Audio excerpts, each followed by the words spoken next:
মৰমৰ ছাত্ৰ ছাত্ৰীসকল আজি তোমালোকলৈ লৈ আহিছোঁ দশম শ্ৰেণীৰ বিজ্ঞানৰ 10 নম্বৰ অধ্যায় পোহৰ প্ৰতিফলনৰ প্ৰতিসৰণ এই পাঠটিৰ কিছু সমস্যাৰ সমাধান।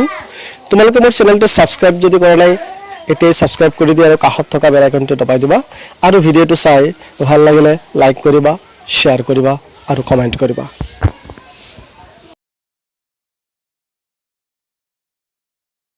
মৰমৰ ছাত্ৰ ছাত্ৰীসকল, মই আজি তোমালোকৰ পোহৰৰ প্ৰতিসৰণ সম্পৰ্কে আলোচনা কৰিম। ইয়াতে আমি দেখিবলৈ পাইছোঁ এটা লেন্স আছে, অৱতল লেন্স বুলি কয় এইটোক। আৰু সেই লেন্সটোৰ মাজেৰে যদি আমি পোহৰ পাৰ হ'বলৈ দিওঁ তেতিয়াহ'লে পোহৰটোৰ গতিপথ কেনেকৈ হয় আমি অলপ চাই লওঁ। এই লেন্সটোত মানে স্বচ্ছ মাধ্যম, অৰ্থাৎ এইখিনি বায়ু, এইটো কাঁচ, পিছত আকৌ বায়ুলৈ গতি কৰিব। এই আমি ৰেখা এডাল টানিলোঁ, এইটো আমি এডাল ৰেখা ধৰিছোঁ। এই ৰেখাৰ সমান্তৰালকৈ আমি ইয়াত যদি ৰশ্মিডাল দিওঁ তেতিয়াহ'লে দেখা যায় যে এই ৰেখাৰ পৰা যিটো কিমান হৈছে বেকা হৈ গৈছে, অৰ্থাৎ এইফালে গৈ পিছত পোহৰটো এনেকৈ বেকা হৈ গৈছে। কিন্তু আমি মাজত যদি দিওঁ তেতিয়াহ'লে দেখা যাব যে চিধাই গতি কৰিছে। আকৌ ইফালে ধৰিলে ৰশ্মিটো ইফালে অলপ এনেকৈ বেকা হৈ গৈছে। আমি ফুটাটো দেখিলেই গম পাওঁ ইয়াত যে এইফালে ৰশ্মিটো গৈছে, দেখিছোঁ এনেকৈ পোহৰটো এনেকৈ আহিছে, আকৌ এতিয়া সমান্তৰাল হৈছে, আকৌ এনেকৈ লাহে লাহে বেছিকৈ আগুৱাই যায়। অৰ্থাৎ এয়া পোহৰৰ উৎস, ইয়াৰ পৰা যেতিয়া পোহৰটো গতি কৰে আমি যেতিয়া সমান্তৰাল পোহৰ এনেকৈ আকৌ ইয়াত আমি দেখিবলৈ পাইছোঁ অলপ আগতে কৰা ক্ৰিয়াকলাপটোত যে পোহৰ এনেকৈ গৈ অলপ এনেকৈ বেকা হৈ এইটো দিশত বেকা হৈছে। এনেকৈ পোহৰ যদি এটা মাধ্যমৰ মাজেৰে যায়, এই মাধ্যমটো আমি বায়ু মাধ্যম লৈছিলোঁ। বায়ু মাধ্যমৰ মাজেৰে গৈ যেতিয়া পোহৰটো কাঁচৰ মাজেৰে গৈছিলে তেতিয়াহ'লে পোহৰ কি হৈছে এই মাধ্যমৰ মাজেদি যাওঁতে পোহৰটো বেকা হৈ গৈছে। এনেকৈ পোহৰ এটা মাধ্যমৰ পৰা আন এটা মাধ্যমলৈ যদি যাওঁতে পোহৰৰ গতিপথটো বেকা হৈ যায়, অৰ্থাৎ পাৰ হৈ যাওঁতে পোহৰৰ যিটো দিশ থাকে সেই দিশটোৰ পৰিৱৰ্তন হয়। আৰু কি হয় লগতে ইয়াৰ গতিৰ দিশত মানে দ্ৰুতিৰ পৰিৱৰ্তন হয়। এনেকেই দিশৰ পৰিৱৰ্তনেই হওক বা দ্ৰুতিৰ পৰিৱৰ্তনেই হওক হোৱা পৰিঘটনাটোক পোহৰৰ প্ৰতিসৰণ বোলে। কিতাপত আছে the reflection of light, page number 171। পোহৰে সকলো মাধ্যমত একে দিশত গতি নকৰে। এটা মাধ্যমৰ পৰা আন এটা মাধ্যমলৈ পোহৰ বেকাকৈ গ'লে পোহৰৰ গতিপথৰ দিশটো আনটো মাধ্যমত সলনি হয় যেন লাগে। এই পৰিঘটনাটোক পোহৰৰ প্ৰতিসৰণ বোলে। তোমালোকে 171, 72 চাই ল'বা যে এই পৰিঘটনাটো আমি আজি ৰশ্মিচিত্ৰৰ সহায়ত আঁকি দেখুৱাম আৰু বেলেগ এখন কিছুমান কাৰ্যকলাপৰ জৰিয়তে এইটো আমি ক্লিয়াৰ কৰি ল'ম। গতিকে আজি ৰশ্মিচিত্ৰৰ সহায়ত দেখুৱালোঁ যে এইটো পোহৰ যেতিয়া এটা মাধ্যমৰ পৰা আন এটা মাধ্যমলৈ গতি কৰিছে তেতিয়া পোহৰৰ গতিপথটো বেকা হৈছে, অৰ্থাৎ এনেকৈ গৈ পোহৰটো এইটো দিশত গৈ এইটো দিশত অলপ বেকা হৈছে। তেতিয়া ঠিক তেনেকৈ আমি পোহৰৰ এই পৰিঘটনাটো পোহৰৰ প্ৰতিসৰণ বোলে। আমি দুটা মাধ্যম ল'লোঁ,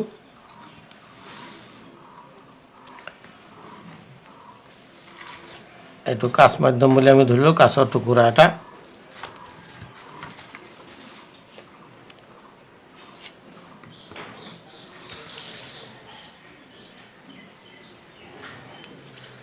এই কাঁচৰ টুকুৰাত যদি বেকাকৈ পোহৰ পৰে সেই পোহৰটো কি হয় এনেকৈ অলপ যিটো গতিপথ আছিলে এই গতিপথটোৰ দিশটো সলনি কৰি দিয়ে।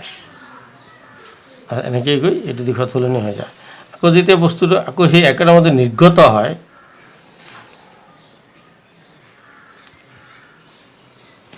এই নিৰ্গত ৰশ্মিটো সেই আগৰ যিটো পথ আছিল সেই পথৰ সমান্তৰাল হয়। আমি এনেকৈ যদি পোহৰটো এইফালে যোৱা যেন যদি আমি দেখুৱাওঁ তেতিয়াহ'লে দেখা যাব এই ৰশ্মি দুটা সমান্তৰাল। অৰ্থাৎ এই প্ৰথম যিখিনি পোহৰ আহিছিলে এই পোহৰখিনিক ক'ব আপতিত ৰশ্মি,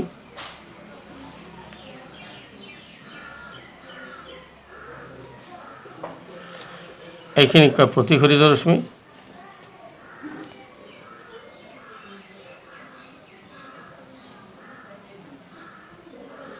এইখিনি কয় নিৰ্গত ৰশ্মি।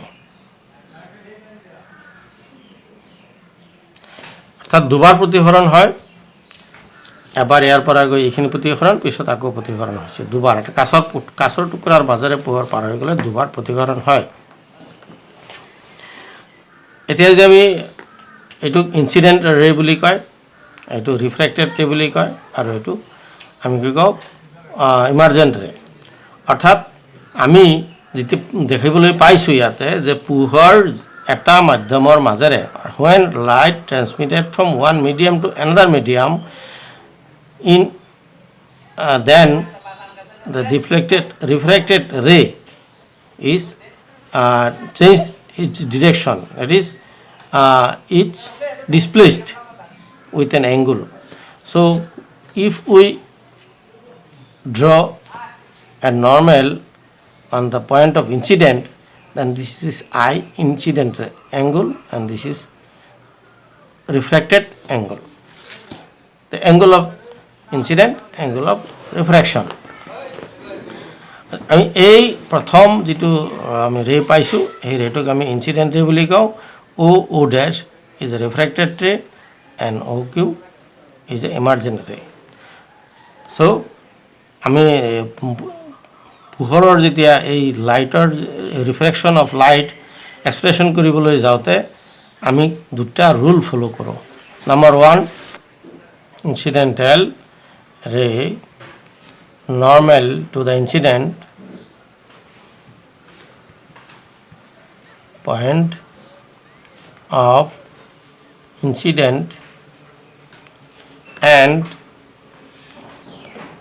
refracted ray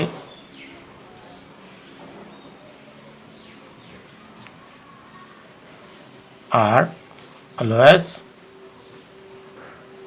same plane. আপতিত ৰশ্মি, প্ৰতিফলিত ৰশ্মি আৰু অবিলম্ব সদায় এটা সমতলত থাকে। Rule number 2, যেতিয়া আমি এটা মাধ্যম লওঁ, মাধ্যম medium is constant and a color of the light is constant. For example, for red light and a glass slab, the sign of I, ratio of the sign of I and sign of R are always constant. It is for constant medium, that is particular medium, constant medium or particular medium,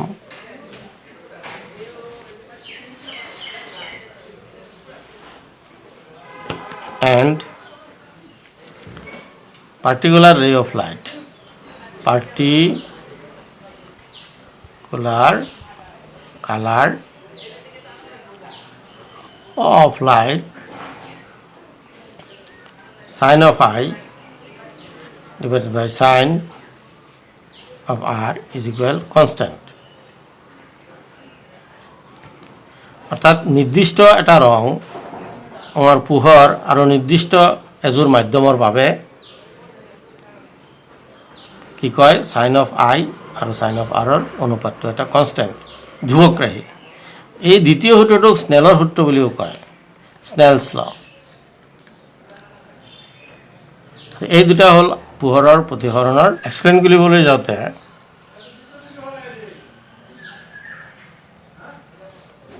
আমি আগৰ পিকচাৰটোত আকৌ এবাৰ আমি চাই লওঁ।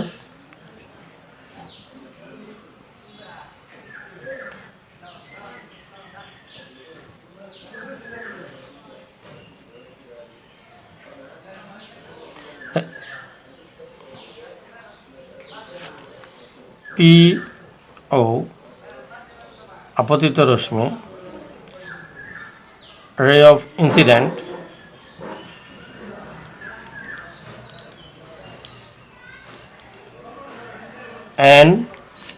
N dash অবিলম্ব normal আৰু O dash প্ৰতিফলিত ৰশ্মি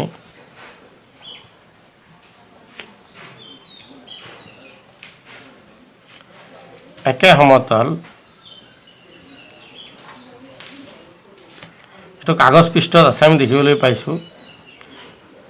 আমাৰ এটা সাধাৰণ ভুল হয় যে কাগজ পৃষ্ঠ নহয়, বহুতে মানুহে এই গ্লাছ লেবৰ পৃষ্ঠ বুলি ধৰি লয়, কিন্তু গ্লাছ পৃষ্ঠ নহয়েই।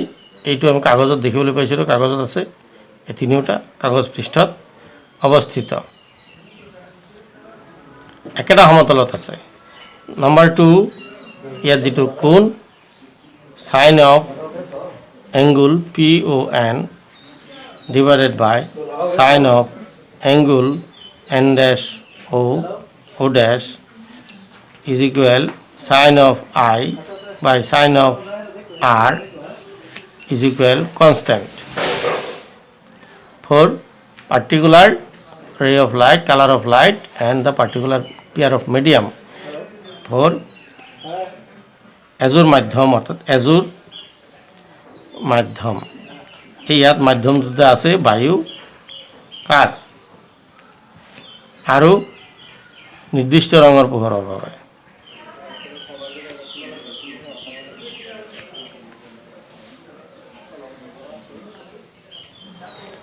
এই দুটা হ'ল পোহৰৰ প্ৰতিসৰণৰ নিয়ম।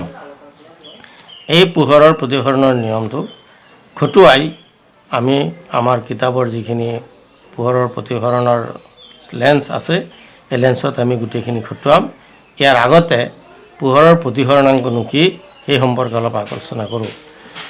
সাধাৰণতে আমাৰ এটা ধাৰণা হয় যে ছাত্ৰ ছাত্ৰীয়ে বুজি পায় যে পোহৰৰ প্ৰতিসৰণাংক আচলতে পোহৰৰ প্ৰতিসৰণাংক নহয়, প্ৰতিসৰণাংক সদায় মাধ্যমৰ ক্ষেত্ৰত হয়, মাধ্যমৰহে প্ৰতিসৰণাংক হয়, অৰ্থাৎ ভিন ভিন মাধ্যমৰ প্ৰতিসৰণাংক ভিন ভিন। কাৰণ কি বাৰু? কাৰণ হ'ল যে প্ৰতিসৰণাংক বুলি ক'লে আমি কি বুজি পাওঁ যে এই যে কিমানটা কোন অনুপাত, এই যে কোণৰ চাইনৰ অনুপাত, সেই অনুপাতটোৱেই হ'ল প্ৰতিসৰণাংক। আমি আন কথাত ক'বলৈ গ'লে যে পোহৰৰ বেগ বিভিন্ন মাধ্যমত ভিন ভিন হয়, বায়ুত কাছত বা পানীত বেলেগ বেলেগ হয়। এতিয়া সেই বেগৰ অনুপাতবিলাক কি যদি আমি বায়ু আৰু পানী লওঁ তেতিয়াহ'লে বায়ুত পোহৰৰ বেগ আৰু কাছত পোহৰৰ বেগৰ যিটো অনুপাত সেই অনুপাতটোকে আমি পোহৰৰ প্ৰতিসৰণাংক বুলি কওঁ বায়ু সাপেক্ষে পানীত। তেতিয়া আমি জানো বায়ুত পোহৰৰ বেগ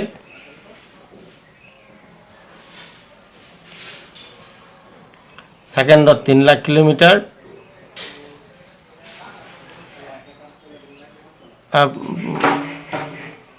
এইটো স্পীড বুলি কওঁ আমি দ্ৰুতি, speed of light in air,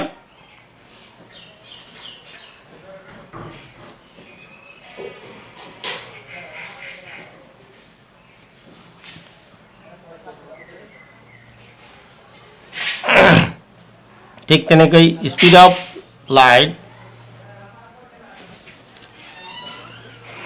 in glass is equal 2 into 10 to the power 8 meter per second. কাছত পোহৰৰ দ্ৰুতি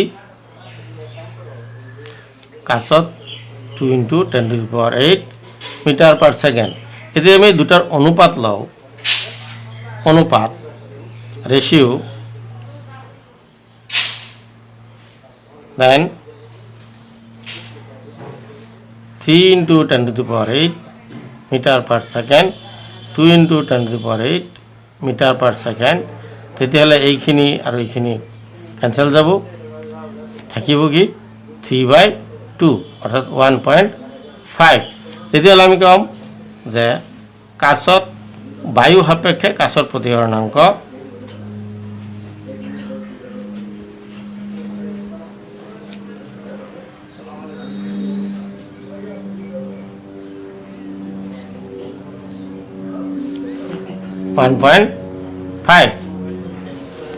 এই প্ৰতিসৰণাংক আখৰটো n আখৰেৰে বুজোৱা হয়।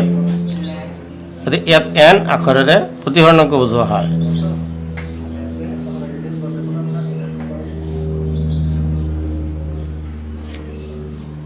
Refractive index.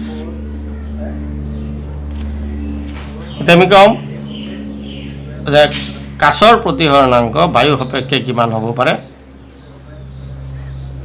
বায়ু সাপেক্ষে কাছৰ প্ৰতিসৰণাংক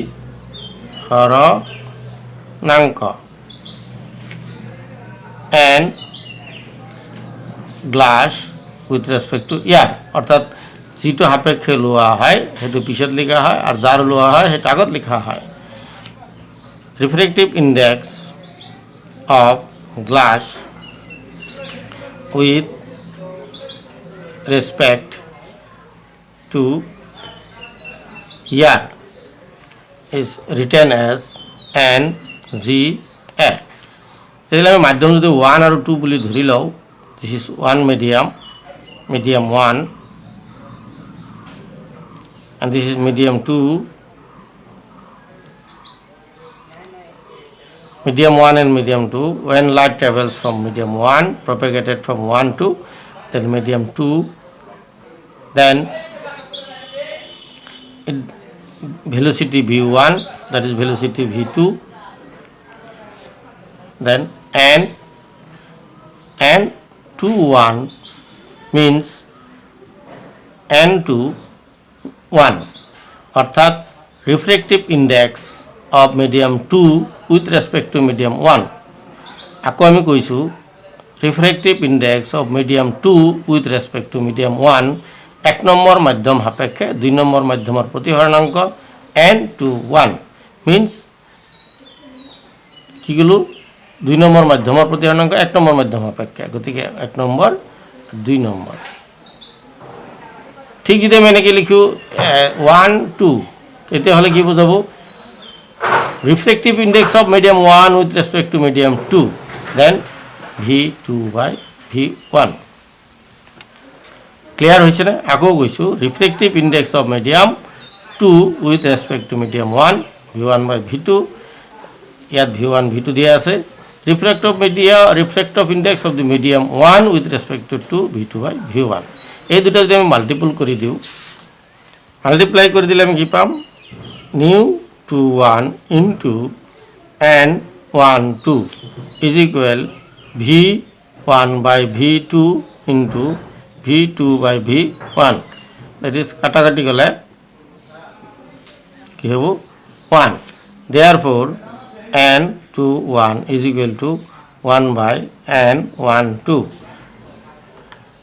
এনেকৈ আমি কি কৰিব পাৰো এটা লগত আনটোৰ সম্পৰ্ক মিলাব পাৰো প্ৰতিহৰণাংকৰ ক্ষেত্ৰত। এতিয়া আমি প্ৰতিহৰণাংক যদি উলিয়াই দিও, আমি এটা কোৱেশ্চন লওঁ, কোৱেশ্চনটো হ'ল বায়ু সাপেক্ষে কাচ সাপেক্ষে পানীৰ প্ৰতিহৰণাংক কিমান?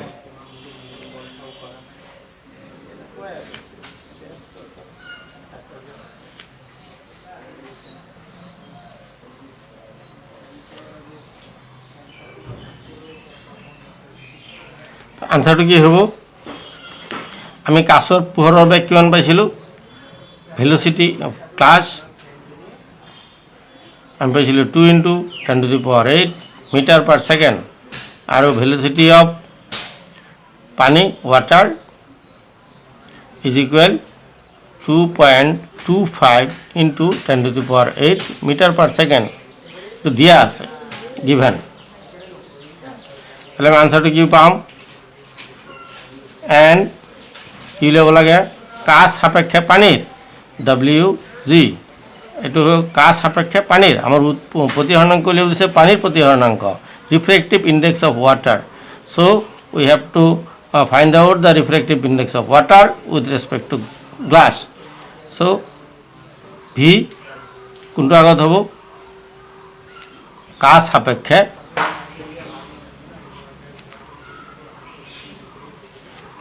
ঠিক আছে VG means velocity of glass 2 into 10 to the power 8 3 into 2.25 into 10 to the power 8 meter per second।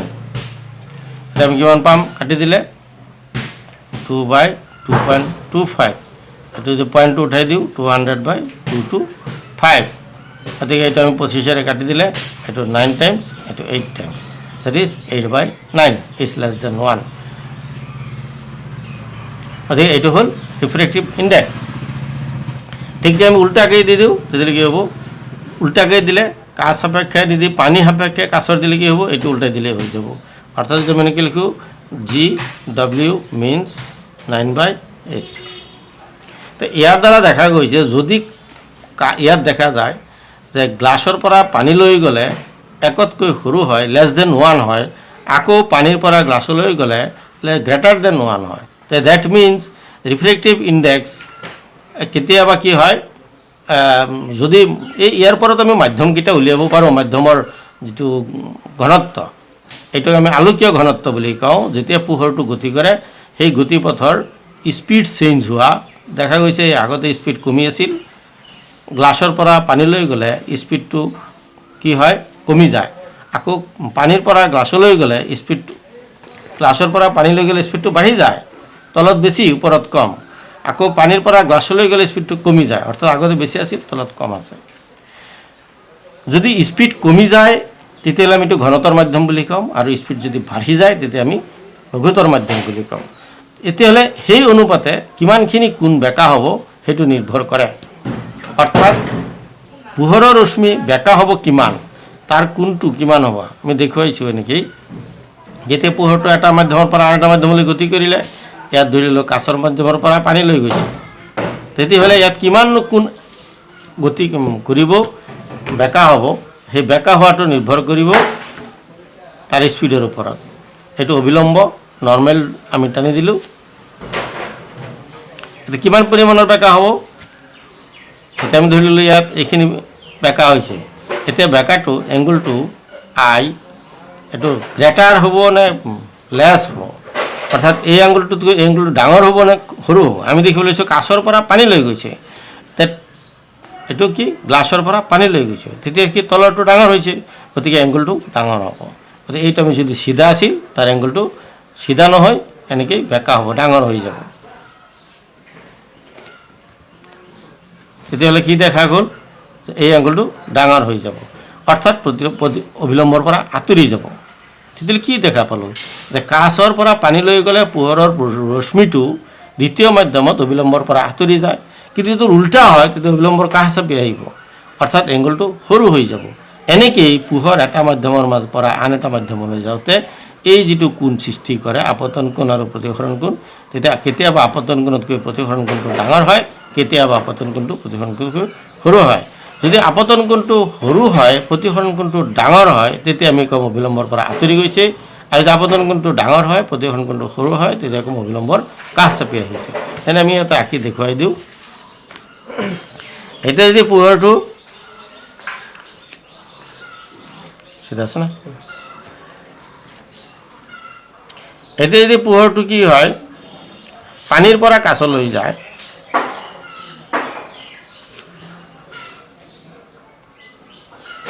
তেনে আমি কি পাইছিলোঁ পানীৰ পৰা কাঁচলৈ গৈছে আমি কি পাইছিলোঁ N G W is equal 9/8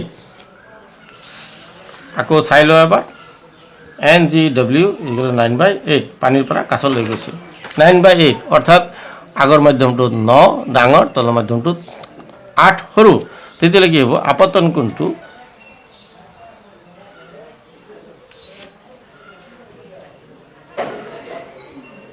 এই আপতন কোণটো কি হ'ব ডাঙৰ হ'ব তেতিয়াহ'লে প্ৰতিসৰণ কোণ যিটো হ'ব এইটো অলপ সৰু হৈ যাব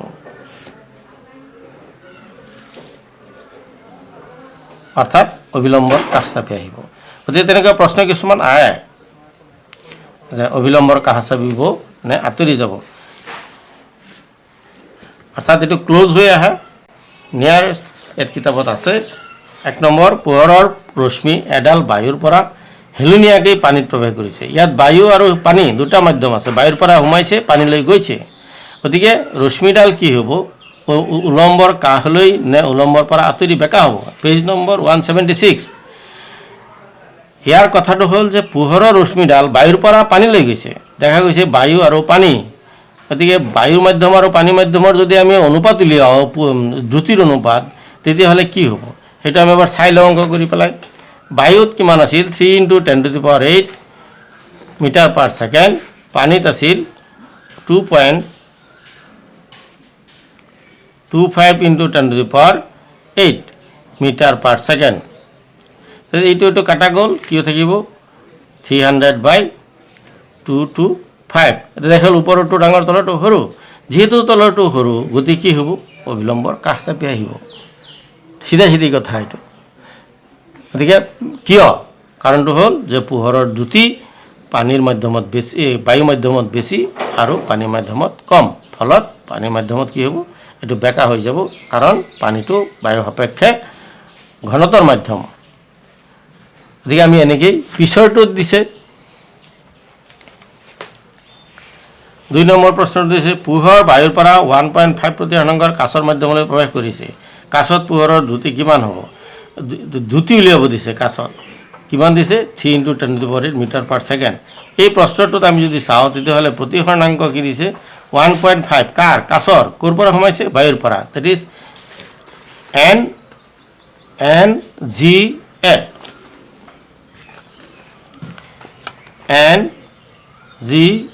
is equal 1.5 আকৌ দিছে V ইয়াৰ medium is equal 3 × 10⁸ metre per second কি উলিয়াব লাগে VG উলিয়াব লাগে so we know that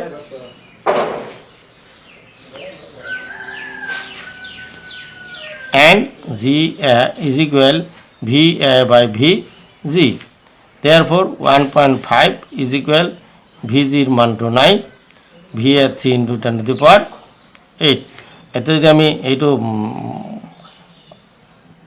ফ্ৰেকশন কৰি দিওঁ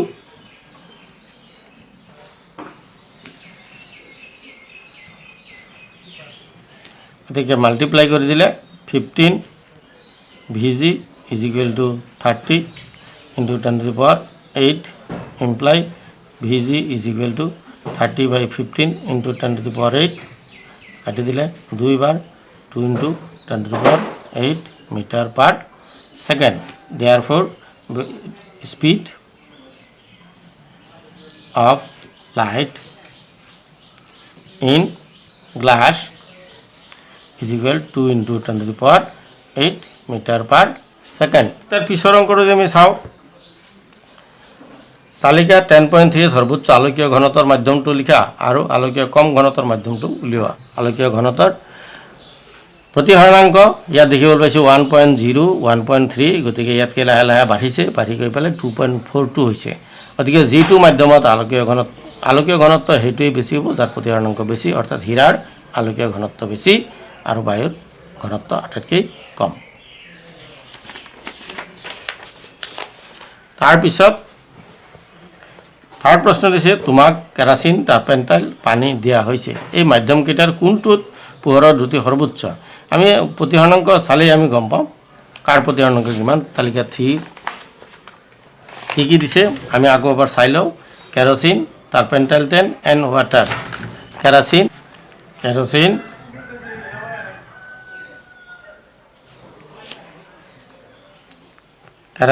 1.44 and kerosene and turpentine is equal 1.47 then and water is equal 1.33 এই তিনটাৰ পৰা আমি দেখিলো এইটো আটাইতকৈ বেছি এইটো আটাইতকৈ কম য'ত আটাইতকৈ বেছি হেইটো স্পীড অফ লাইট মিনিমাম তাৰে স্পীড অফ লাইট পোহৰৰ দ্ৰুতি speed of light is in turpentine is less than the speed of light in kerosene and water. This is minimum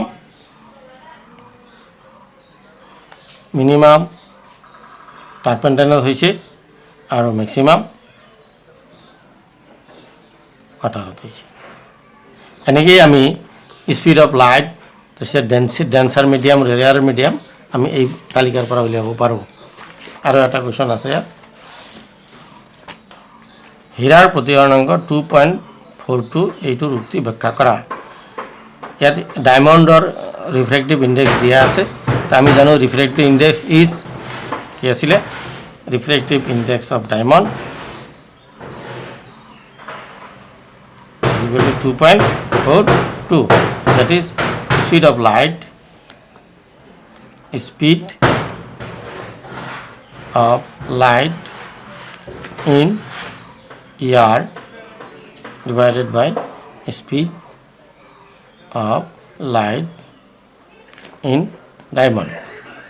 অর্থাৎ বায়ুত পোহৰৰ দ্ৰুতি আৰু হীৰাত পোহৰৰ দ্ৰুতিৰ অনুপাত 2.42. That is ratio of speed of light in air and diamond is 2.42. বায়ুত পোহৰৰ দ্ৰুতি আৰু হীৰাত পোহৰৰ দ্ৰুতিৰ অনুপাত 2.42. আজিলৈ মই ইমানতে শেষ কৰিছোঁ। ইয়াৰ পিছত আমি লেন্স সম্পৰ্কে আলোচনা কৰিম।